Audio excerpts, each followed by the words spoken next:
Thank you. Thank you for a kind introduction. I'd like to just give a few thank yous before I start. I see some of my colleagues are probably still struggling through the weather themselves, but I'd like to acknowledge the contribution from one of my colleagues, Emily Colburn, in preparing this paper and giving me assistance in putting it together. As mentioned, I've got a lot of experience in this sector, and I've seen the sector come and go.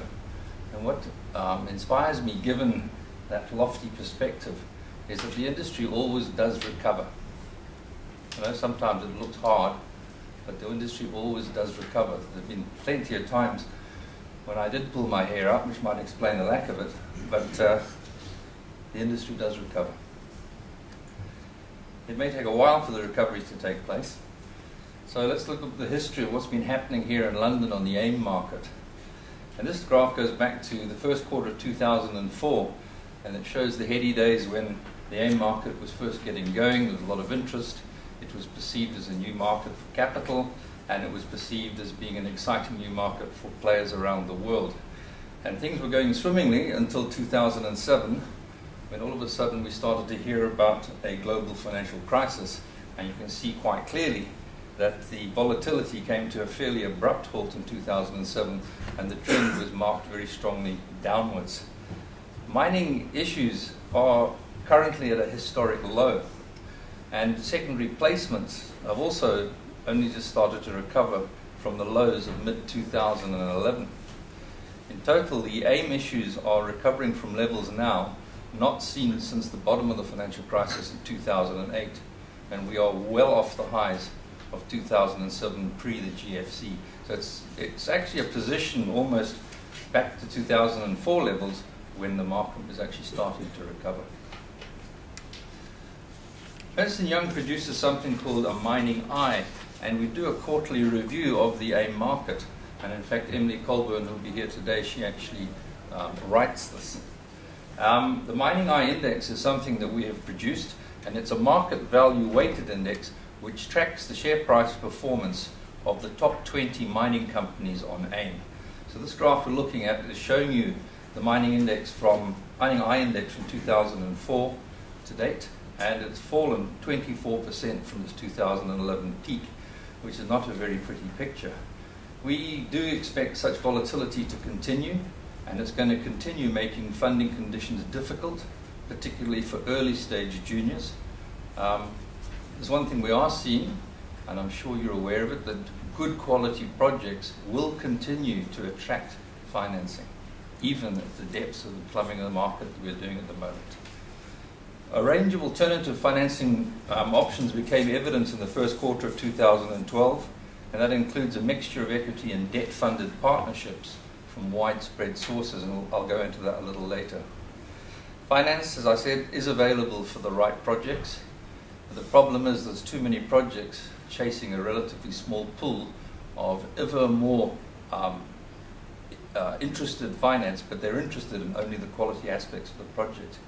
So despite the recent uplifts which you've seen in metal prices, have been quite a strong recovery, as I will show you, we do expect this market volatility to continue. Strategic investors will continue to come in, and they're also seeking opportunities in the current market to secure supply or to control raw material supply. And that will create the potential funding options for companies, again, with quality projects. So the juniors are finding themselves at the moment literally between a rock and a hard place. They can no longer rely on their equity to fund their activities in the way they once could. And short-term behavior of risk-averse investors is not helping. Emerging producers have very few financing options outside of IPOs or secondary raisings or placements. Banks have become more cautious about financing resource projects, as I'm sure you're aware, but debt is still available for new mines and expansions which are coming through convertible bonds. Convertible bonds are continuing to be used predominantly by small to mid-tier developers on junior exchanges, and they remain as an alternative to corporate bonds for financing. There is a window which keeps opening and shutting for equity transactions, and it's short and it's a sharp opening, and it requires great agility and preparation to be ready by the juniors to take advantage as this window opens and shuts. So capital raisings have been fading as the cost of equity has been rising, because investors are becoming more and more insistent on quality returns. The IPO market is consequently contracting as the investors also become more risk averse. And the volatility on the equity markets is making life very difficult for juniors, with a need to increase the capital raisings. Options to consider include survival strategies. And many explorers, despite successfully adding quality resources to their projects, in the current market have sadly seen their share prices reduce. This is a variation on a well-hackneyed graph, but essentially what this is a graph that is showing the successful evolution of an exploration project, which is maturing from defining resources through scoping and feasibility studies, and ultimately, if all goes well, to mine and process defined reserves. The chart has got a fair bit on it. This is the exploration sector, where you will have your juniors basically coming in, and in the old days you could get an IPO going at that stage, particularly in Australia or Toronto. And each point on the evolution curve, there is different sources of finance that become available. And I've labeled these, and you can see as you move from left to right, from exploration through to production, the available sources of funding basically increase. And they increase because of the maturity of the projects and obviously the reduction of risk.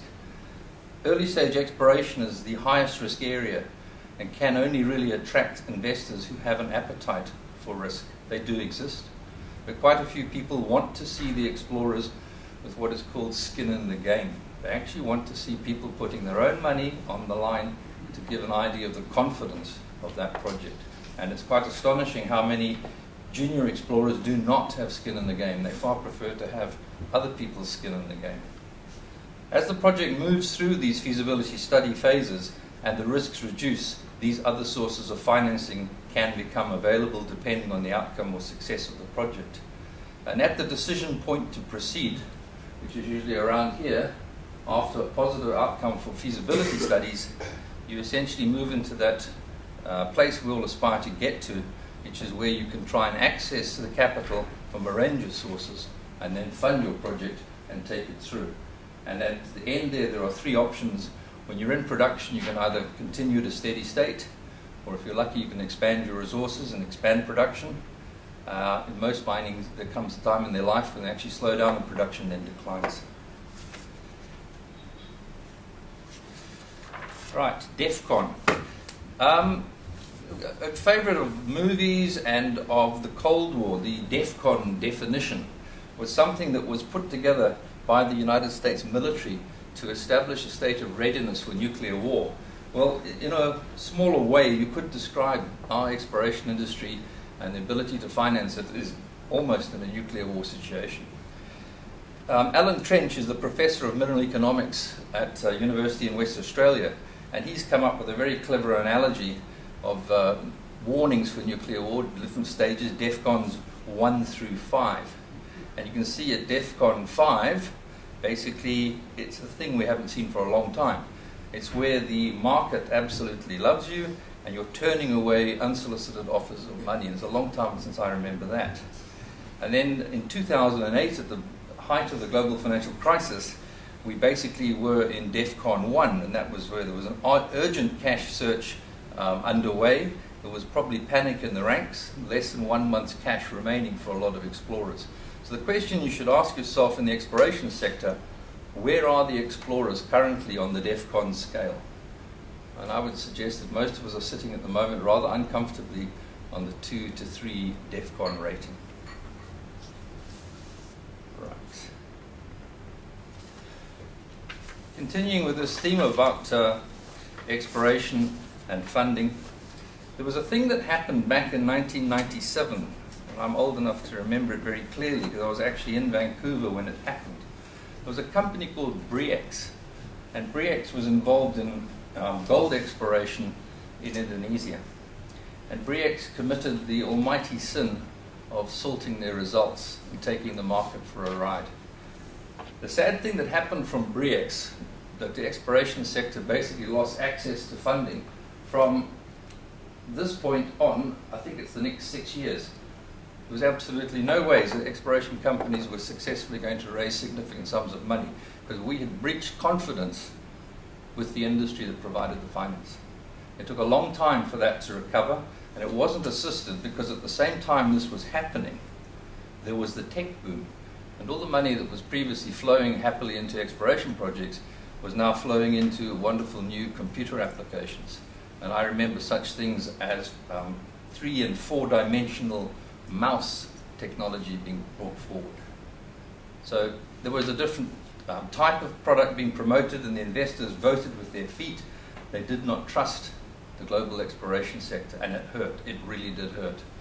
We only really started to recover again from 2002 on, and that year, 2002, is important. You'll see it again and again. It's when China really started to make an impact in what was happening in the international markets, and basically all commodity prices started to recover in 2002, and various things associated with that Chinese demand started to kick in. So BRIEX was a big wake-up call for the exploration sector and for the junior miners, and it subsequently led to a strict tightening of the reporting standards for exploration companies who report to both the ASX and the TSX. And this was to try and prevent the repetition of such a fraud and to try and rebuild confidence in the sector. So from 2003 until the GFC commenced in 2008, we had a boom in exploration, and that has been revived again in 2010. The current economic woes have again impacted access to funding, and overall exploration activity is again working on very tight budgets. And as I said before, exceptional projects will always attract finance. But the key is being able for the financiers to identify those projects from the herd. This graph, to use an Australian expression, looks like a mad woman's hairdo. What it is a combination of all the metal prices on an index basis, covering copper, coal, aluminium, gold, iron ore, and silver. But what I'm just trying to show you there is that the commodity prices have recovered strongly from the global financial crisis. And the ability of the big mining companies to benefit from this has driven their earnings much higher, and it is accompanied by an access to the bond markets for the major miners. Gearing was reduced by the majors because they had all this cash flowing in response to the strong earnings, and their consequent healthy balance sheets enabled them basically to become independent of external finance. So the majors are now virtually self-sufficient for funding, and the juniors, as I said, have had access to occasional windows of opportunity when there was access to a greater share of equity. But it comes and it goes, and it's a long time since I personally have seen such volatility in the market. So capital raising by mining in metals in 2011, what were the trends? There was an opportunistic use of the markets, of the capital markets in 2011. The major producers were able to access capital with relative ease, and they sourced finance with lower average borrowing costs and much longer tenors. And a record of $84 billion of corporate bonds was issued, and $187 billion of bank loans was issued in 2011. Now, many economies have been focused on maintaining low interest rates, and that has afforded opportunities for low-cost borrowing with increasing demand for higher yield investments. And we've observed opportunistic exploitation of that favorable debt market, and that has enabled mid-tiers, often for the first time, to be able to raise debt capital for acquisitions. However, as we went through 2011, that risk aversion started to raise its head again, and the equity market stalled. The high yield market was effectively closed. Junior IPOs slowed distinctly over the second half, as you saw in an earlier graph, and average proceeds fell to $7 million. And companies were suffering heavily, and the indiscriminate share price falls. As I said, some companies, even after issuing excellent results, saw no interest from the markets, and their share prices did fall. This saw companies in the junior space heading into 2012 facing a much greater difficulty in accessing capital, and it's proven to be the case so far this year. Corporate bonds are now a key source of financing, and is funding particularly for the majors. An interesting trend has been the level of corporate bonds raised. In 2011, as I said, there was $84 billion raised, and that was versus $67 billion only in 2010. And with the ongoing Eurozone issues at the present, and lingering US debt concerns, and I don't believe we're out of the woods, government debt is not the safe haven it once was, and as a result there's a greater demand for investment-grade notes. And we're actually seeing an interesting situation with major mining companies and now issuing paper at rates that not even states and governments can access. So people are actually prepared to put money into companies rather than into governments, and that speaks volumes about what's happened recently. So the low benchmark rates have actually enabled very competitive pricing. The graph on the bottom right-hand side, this one here, this shows you the coupon ranges on US and Euro bonds by both tenor and quality. And what you're seeing there is there's been the ability for investment-grade companies to actually access very low coupon rates. And even for high-yield bonds, the yields are not as high as they once were. You can get as long as 5 to 10-year high-yield bonds in a range of 6 to 12%, which for that period of time is quite remarkable. So investment-grade issuers, such as Xstrata, BHP Billiton and Rio, have been taking advantage of these windows of opportunity I mentioned to issue bonds on extremely favorable terms.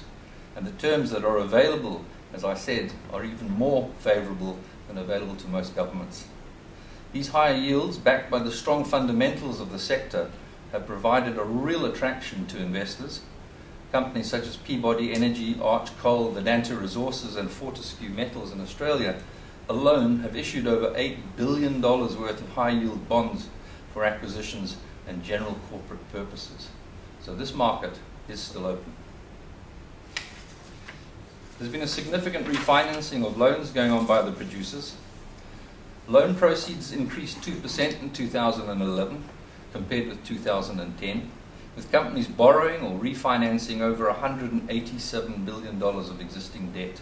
The top 10 deals accounted for a third of all loan proceeds, and there were nearly 50 loan packages of over $1 billion. United States borrowers held the largest share of the market with 68 loans worth $50 billion, which reflected lower borrowing rates, and significant deal activity was driving demand for acquisition financing. Both UK and Russian companies also undertook significant levels of borrowing, raising proceeds of $22 billion and $20 billion respectively for refinancing, acquisitions and capital expenditure. So debt, unfortunately, remains largely prohibitive to the junior sector with relatively few exceptions. But for the majors, they have the capacity now to take on new debt, but few want to risk their now healthy balance sheet strength and they wish to retain their flexibility. So with the majors well funded, there was a waterfall effect, a follow-on, and equity trickled down towards the juniors. So despite the decline in volume and proceeds over the second quarter and third quarter of last year, junior and mid-tier companies have been taking a greater share of secondary equity funds in 2011. And it's a trend we expect to see continuing for the rest of 2012. In 2011, mid-tier deal makers raised equity to part-fund acquisitions. In turn, the debt-burdened companies in developing markets followed the example of the majors in 2008 and 2009 and issued equity to deleverage their balance sheets. For example, steel producers raised the largest share of proceeds by a commodity, taking advantage of better conditions in the first half to finance capital expenditure and to reduce their indebtedness. So there was little need to raise equity amongst the deleveraged majors, and as I said, there's a greater share of available capital has now been taken up by the juniors. But the market conditions remain challenging.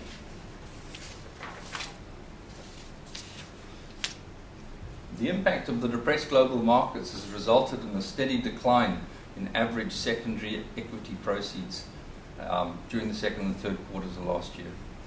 Despite its early promise, 2011 proved to be a very difficult year for fundraising, particularly in the junior end of town. IPO activity was heavily subdued post the Glencore listing, and follow-on equity fundraisings have been limited, and attractive project financing has been almost non-existent. The graph shows the number of follow-on issues of less than 200 million by month during 2011 and up to the latest quarter. As can be seen, there's been a gradual decline following a strong first quarter as the Eurozone fears continue and US debt concerns have not gone away. And consequently, a stabilization of commodity prices towards the end of last year supported a tentative recovery in the volume of fundraising, but average proceeds still only reached 3.8 million in December. So you're seeing a situation there, a strong uplift in volume during the last quarter of 2011, the first quarter of 2012, and that's reflecting the strengthening of the metal prices that was apparent at that point, but conditions remain volatile even now. So the IPO market, what's happening there? It's contracting, as you can see from that chart. The number of IPOs has fallen dramatically since 2007, but it's not completely closed. There are still companies who can access funding. Excuse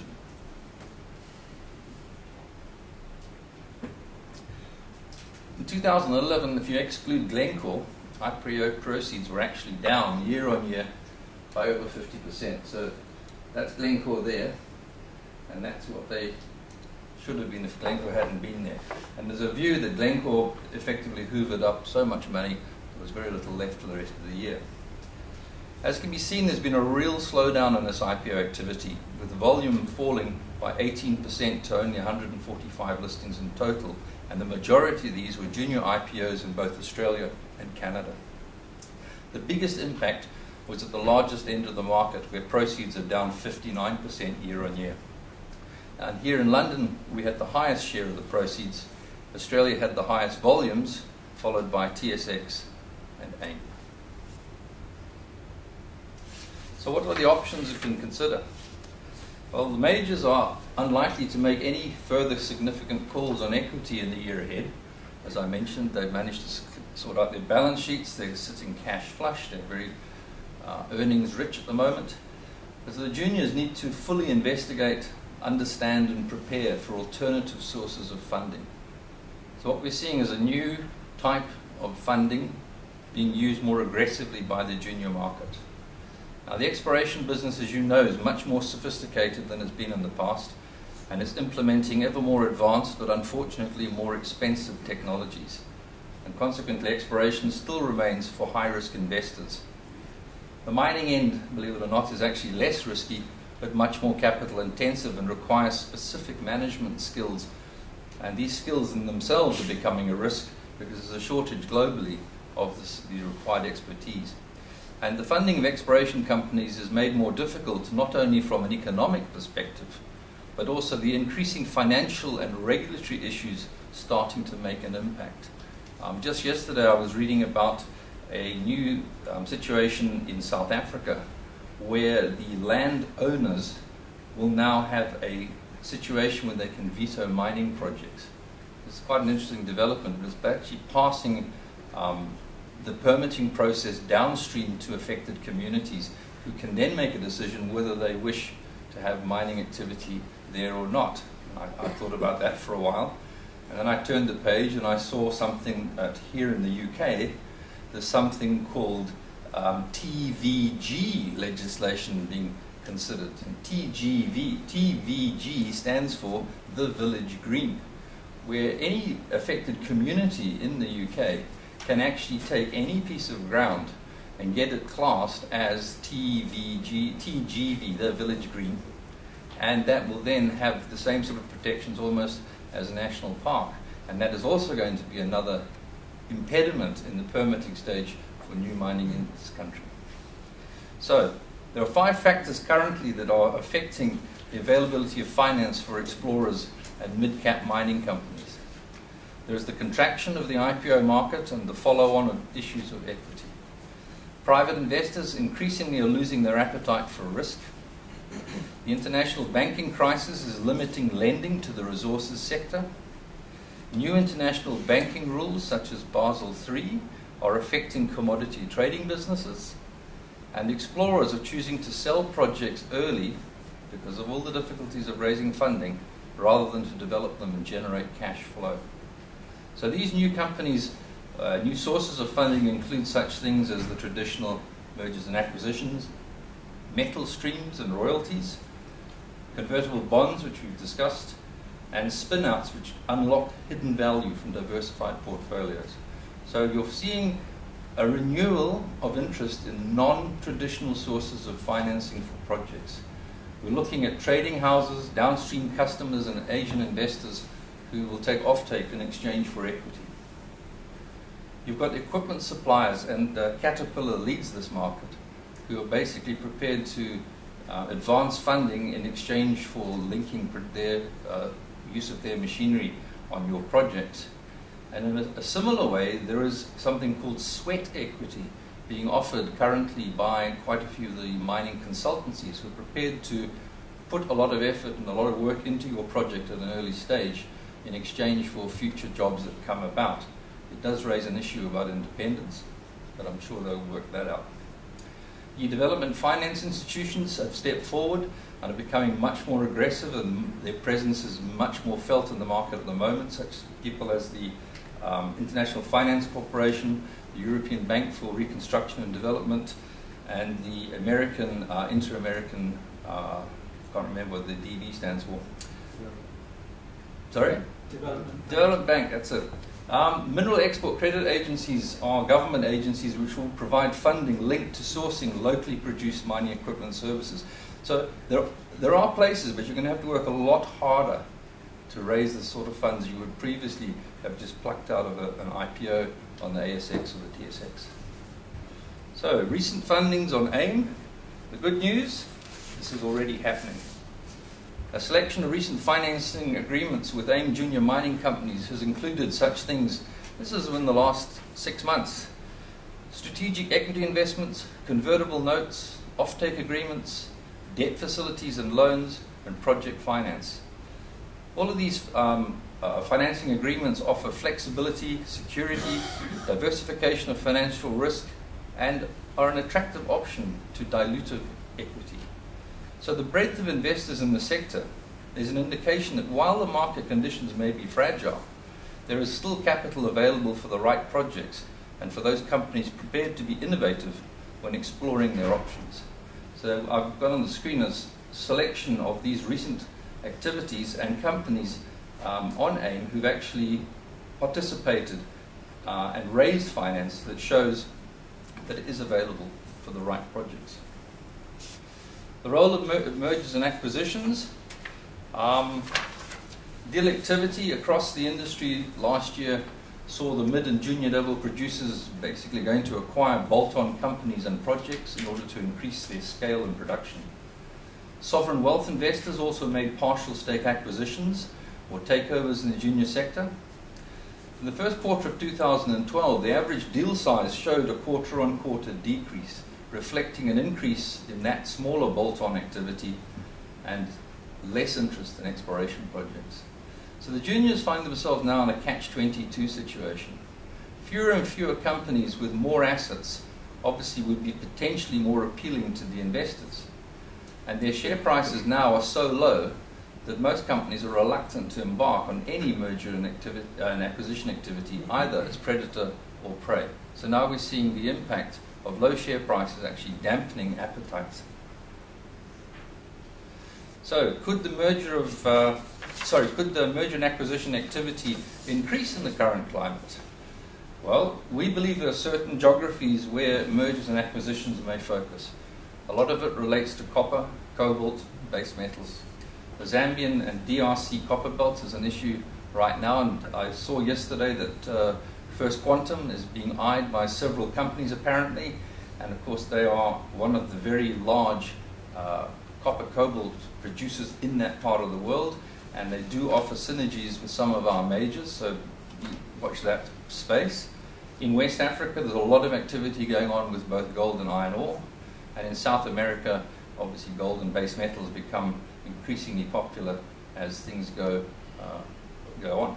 So the depressed share prices I mentioned, they provide opportunities for the acquirers, and some of the explorers with funding shortfalls may find themselves again becoming targets. Sovereign wealth funds and Asian investors continue to seek strategic investments, and they are prepared to invest at a much earlier stage, and they're investing for the long term. They're looking at a completely different appetite for and approach to country risk. For example, the Chinese are very aggressively recolonizing Africa at the moment, and they're doing it with their checkbook.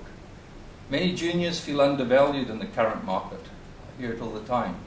And those with funding in place may be able to hold out for equity values to improve.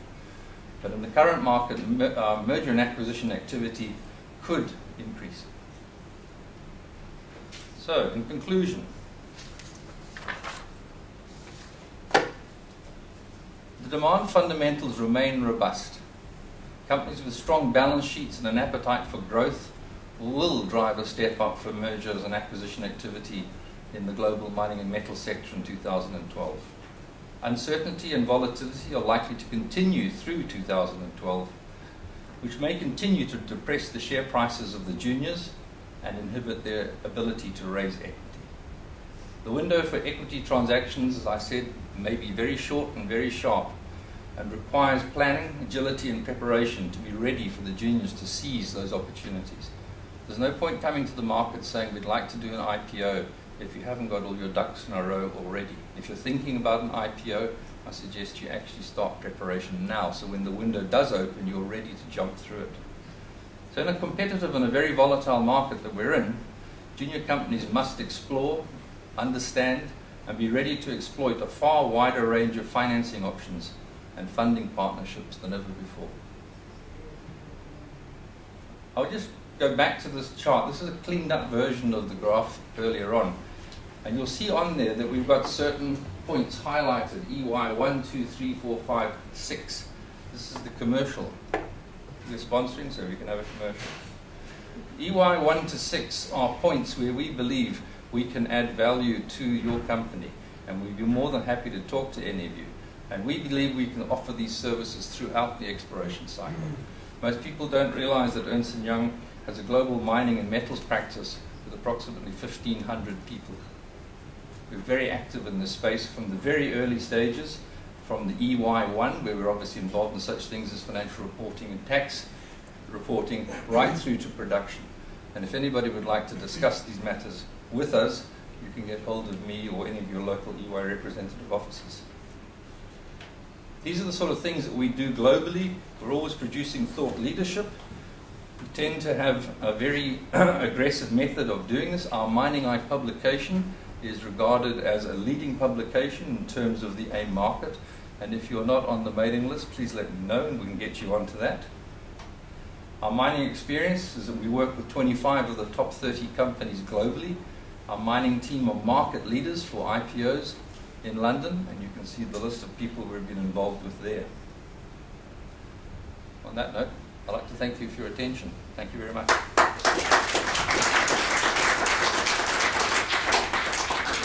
Thank you very much indeed, David. Are there any questions from the floor? We have time for one quick question.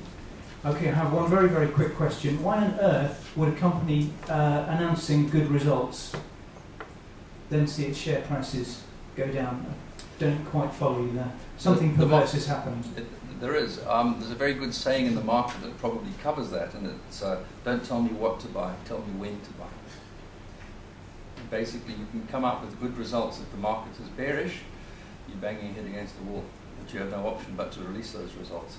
And I know of many companies who've been in that situation and been very frustrated by market reaction to what are ostensibly good results.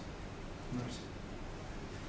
Okay, I think that was one of the clearest presentations I've seen, and I give my great thanks to you and your co-author. You've done a fantastic job there. Thank you very much indeed. Thank you.